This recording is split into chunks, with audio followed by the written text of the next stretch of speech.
दोस्तों, आज की कहानी है माँ के ना रहने पर भाई ने बहन को किया प्रेग्नेंट।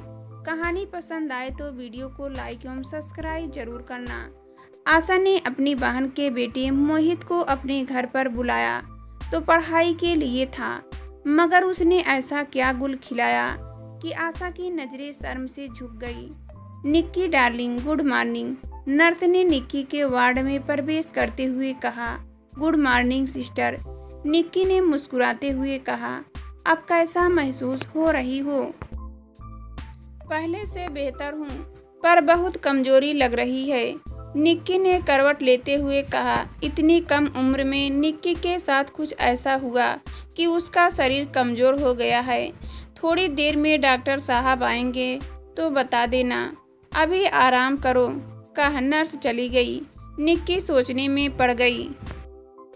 अपनी इस हालत की जिम्मेदार मैं खुद हूँ या मेरी माँ? शायद हम दोनों समझ में नहीं आता है कि किसे अपना समझूं, अपने रिश्तेदार को या बाहर वालों को। अक्सर रिश्तों की आड़ में ही लड़कियां ज़्यादा शोषित होती हैं। काश माँ ने मेरी बात सुन ली होती। मेरी भी गलती है। जब वह बार बार मुझे छूने की कोशिश करता था तभी मुझे सतर्क हो जाना चाहिए था।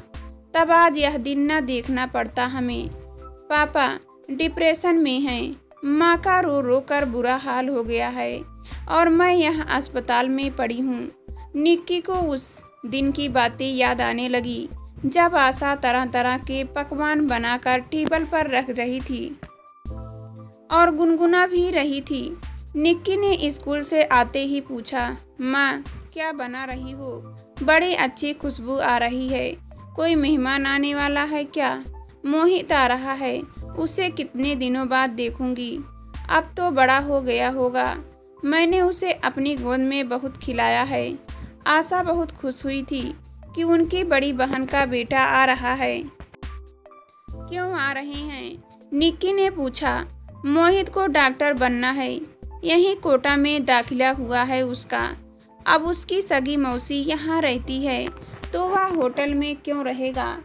वैसे दीदी ने मुझसे कहा है कि तुम परेशान मत हो, वह हॉस्टल में रह लेगा, पर मैं ही नहीं मानी। ठीक किया ना? अपने पति संजय की तरह देखते हुए आशा बोली। निक्की, मोहित तुमसे सिर्फ 3 साल बड़ा है। मेरी शादी में वह 1 साल का था। मैंने ही उसका नाम मोहित रखा था। बड़ा ही प्यारा बच्चा है। मोहित कोटा आकर सबसे घुलने मिलने की कोशिश करने लगा। संजय को कुछ ठीक नहीं लग रहा था कि एक जवान लड़का उसके घर आकर रह रहा है। अपनी जवान होती बेटी की चिंता हो रही थी उन पर। आशा को कौन समझाए, यह सोचकर उन्हें चुप रहना ही बेहतर लगा। संजय की चुप्पी को भांपकर आशा ने कहा, आप चिंता न करो, हमने अपनी बच्ची को अच्छे संस्कार दिए हैं। आशा चाहती थी कि निक्की मोहित से घुल मिल जाए, पर उसे मोहित जरा भी अच्छा नहीं लगता था। एक दिन आशा ने निक्की से कहा, निक्की तुम मोहित के साथ ही स्कूल चली जाया करना। आशा चाहती थी कि अगर दोनों बच्चे आपस में हंसे बोले नहीं तो मोहित बोर हो जाएगा। संजय को कुछ दिनों के लिए ऑफिस के काम से बाहर जाना पड़ा तो मजबूरी में निक्की को मोहित के साथ स्कूल जाना पड़ता था। मोहित उसे स्कूल छोड़कर वहीं से कॉलेज चला जाता था। इस तरह धीरे धीरे दोनों में दोस्ती हो गई। अब निक्की को भी अपने मोहित भैया के साथ बातें करना, कहीं घूमने जाना अच्छा लगने लगा। पहले निक्की चुप चुप रहती थी, पर अब खुश रहने लगी थी। यह देखकर आशा भी खुश थी। निक्की अब स्कूल से आते ही मोहित के कमरे में चली जाती और मोबाइल में गेम खेलती, फिल्में देखती। ये बातें संजय को ठीक नहीं लग रही थी। निक्की अपनी पढ़ाई पर ध्यान दो, हमेशा मोबाइल पर लगी रहती हो। एक दिन संजय ने निक्की को डांटते हुए कहा तो मोहित बोल पड़ा, मौसा जी, मोबाइल में हम पढ़ भी सकते हैं। तेरे मौसी जी को क्या पता कि महंगे मोबाइल में क्या क्या फायदे हैं। आशा मजाक के लहजे में बोली। बात हंसी मजाक में खत्म हो गई। पर मोहित का नज़रिया निक्की के लिए सही प्रतीत नहीं हो रहा था। मोहित की कुछ हरकतें धीरे धीरे निक्की को परेशान करने लगी। वह कोई भी बात निक्की को छू छू कर कहता।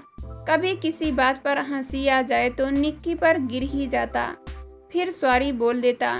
निक्की सोचती कि अब बोल दूंगी भैया से कि इस तरह न किया करो, अच्छा नहीं लगता।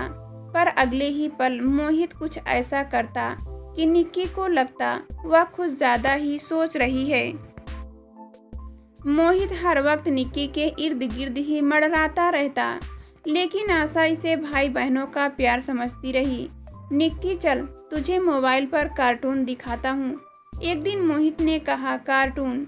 वह भी मोबाइल में चाहते हुए निक्की से कहा हाँ मोबाइल में मौसा मौसी आओ, आप भी देखो ना। मोहित सबके सामने अपने को अच्छा दिखाने की कोशिश करता रहता। संजय को भी अब मोहित अच्छा लगने लगा था। कभी कभी संजय भी उन दोनों के साथ मोबाइल के गेम में शामिल हो जाते थे। पापा मुझे भी एक ऐसा मोबाइल ला दो। एक दिन निक्की ने पापा से कहा मेरा ले ले, मैं दूसरा खरीद लूँगी। मोहित ने अपना मोबाइल निक्की को देते हुए कहा निक्की अभी 2 महीने बाद ही तुम्हारी परीक्षा शुरू होने वाली है ना, उसके बाद दिला दूंगा। संजय बेटी को समझाते हुए बोले तो वह मान गई। अब जब भी दोनों पढ़ाई में बोर हो जाते तो मोबाइल में गेम खेलने लगते। दोनों का साथ हंसना या बातें करना अब संजय को भी अच्छा लगने लगा था। आशा और संजय को एक रात किसी दूर के रिश्तेदार के घर शादी में जाना था। निक्की को भी ले जाना चाहते थे पर वह जाना नहीं चाहती थी। निक्की हम जा रहे हैं, दरवाज़ा ठीक से लगा लेना, हमें आने में थोड़ी देर हो जाएगी, तुम दोनों खाना खा लेना। आशा जाते हुए निक्की को समझा गई। निक्की मोहित को खाने को बुलाने गई तो वह हड़बड़ा गया। जब निक्की ने पूछा कि मोबाइल में क्या देख रहे थे तो वह टालते हुए बोला कि कुछ नहीं, वह मेरे दोस्त की एक वीडियो भेजा है, उसे देख रहा था।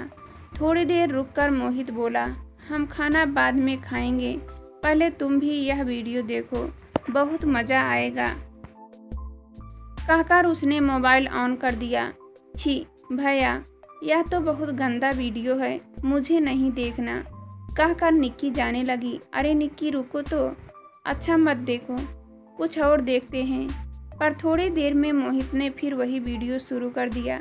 निक्की मना करती रही पर मोहित नहीं माना और अब तो वह निक्की के साथ गलत व्यवहार करने लगा। भैया यह क्या कर रहे हो, छोड़ो मुझे, निक्की कहते रही। पर मोहित कहाँ मानने वाला था। उसने अपनी बहन के साथ ही कुकर्म कर डाला, भाई बहन के रिश्ते को तार तार कर डाला। निक्की के माता पिता घर देर से आए, निक्की को सोता देख हुए दोनों भी सो गए। आशा सुबह जब निक्की के लिए कॉफ़ी लेकर गई तो निक्की माँ के गले लगकर रोने लगी। क्या हुआ बेटा, आशा ने आश्चर्य से पूछा। निक्की कुछ कहती उससे पहले ही मोहित वहाँ आ गया। कुछ नहीं मौसी, रात को भूत वाला वीडियो देखकर डर गई।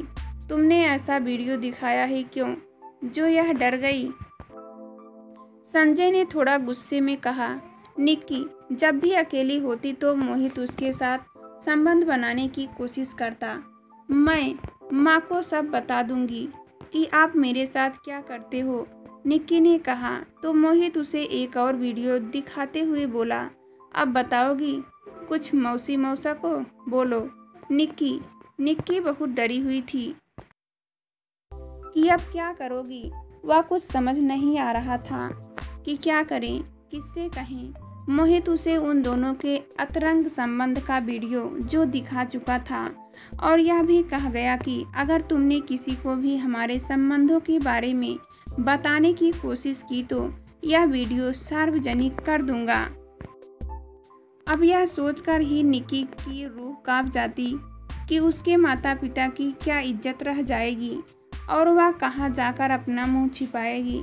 निक्की अपनी माँ आशा को अपने हाव भाव से बार बार समझाने की कोशिश करती रही पर माँ की आंखों पर तो प्यार का पर्दा पड़ा था।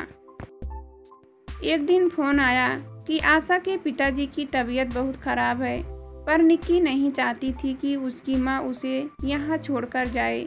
माँ, मुझे भी ले चलो, मैं यहाँ के आपके बिना नहीं रह सकूंगी। निक्की जिद करने लगी। निक्की, तुम कैसे जा सकती हो? कुछ दिनों बाद तुम्हारी परीक्षा शुरू होने वाली है। वैसे भी तुम कितनी बार मेरे बिना रह चुकी हो, तो अब क्यों जिद कर रही हो? आशा थोड़ा गुस्से में बोली। आशा के चले जाने के बाद तो मोहित और भी ज़्यादा बदतमीजी पर उतर आया। निक्की अपने पापा से भी कुछ कह नहीं पा रही थी।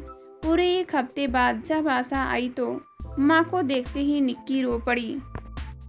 निक्की, क्या हुआ बेटा? कितनी कमज़ोर हो गई हो? मैं हफ्ते भर के लिए चली गई। क्या गई? खाना पीना ही छोड़ दिया। संजय, आप मेरी बेटी का ध्यान नहीं रखते थे क्या? आशा चिंतित होते हुए बोली। मुझे क्या पता होता कि ये दोनों कब जाते हैं और कब आते हैं। मैं तो खाना बनाकर ऑफिस चला जाता है। निक्की करीब 2 महीने से ये सब झेल रही थी, अपने में ही घुट रही थी। 1 महीने से ज़्यादा हो गया था मासिक धर्म आए। यह बात भी उसे सताए जा रही थी, पर यह बात अपने माँ पापा को कैसे बताती? पढ़ाई भी ठीक से नहीं हो पा रही थी। एक दिन अचानक निक्की बेहोश होकर गिर पड़ी। निक्की की आंखें खुली तो अपने सामने माँ को रोते देखा। माँ, निक्की के मुंह से निकला। अपनी बेटी की आवाज़ सुनकर आशा की जान में जान आई। मुझे क्या हुआ था माँ? कुछ नहीं बेटा, अब सब ठीक है। डॉक्टर की आवाज़ से निक्की अतीत में आई। डॉक्टर ने पूछने पर निक्की ने कहा कि उसे बहुत कमजोरी हो रही है। गर्भपात के कारण बहुत ज़्यादा खून बह गया है। शुक्र है जान बच गई। निक्की ने डॉक्टर को अपने माता पिता से यह कहते सुना। आपकी कृपा है डॉक्टर साहब। उसके माता पिता हाथ जोड़े खड़े थे। डॉक्टर कह रहे थे।